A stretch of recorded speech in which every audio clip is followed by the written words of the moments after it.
Normalement avec votre machine, tout le monde a un pied qui ressemble à ceci. Sachez que ce pied permet de faire les boutonnières automatiquement à la taille de votre bouton. Ici vous avez des petits rails, voilà, qu'on peut ouvrir et fermer. Il suffit de mettre le bouton à l'intérieur ici et venir donc le serrer. Il faut que le bouton, voilà, ne bouge plus. Une fois qu'on est là, on passe sur la machine à coudre.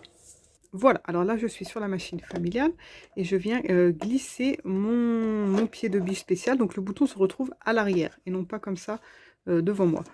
Et donc la petite partie métallique ici, hein, comme un pied de biche normal, je viens le fixer dans ma partie métallique ici. Alors j'ai qu'une main. Voilà, elle est enclenchée. Vous voyez que je peux lever le pied de biche et le baisser. Ensuite, on a là un petit kiki ici avec écrit push dessus. Donc j'imagine que pour la plupart des personnes, c'est la même chose. Il faut venir baisser cette partie et la pousser, c'est écrit push, donc pousser vers l'arrière. Et vous voyez là que j'ai le petit dessin de la boutonnière. J'imagine que c'est similaire chez tout le monde. Là, je me mets en boutonnière, hein, donc ça correspond ici sur mes petits dessins, vous voyez, à ma boutonnière ici. Et là, j'ai réglé mon point comme ça, pour information. Donc là, je suis entre 0 et 1, vous voyez, au niveau de la longueur des points. Sinon, je vais faire du surplace, je ne vais pas avancer. Et au niveau de la largeur, j'ai fait quelques essais avant. Moi, je me suis mis entre 4 et 5. Voilà.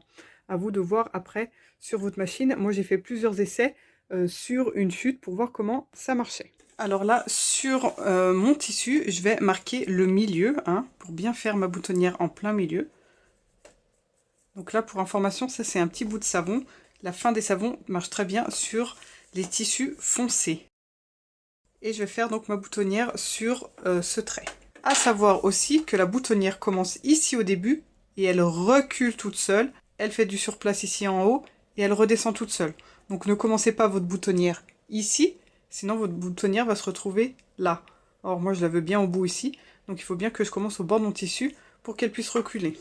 Donc là j'ai un trait, hein, au milieu j'ai une petite fente que je mets donc devant mon trait blanc fait au savon. Et là logiquement on n'a plus qu'à appuyer et elle fait tout toute seule. Donc là elle fait sur place, elle recule seule. Elle fait le surplace en haut et elle revient en avant.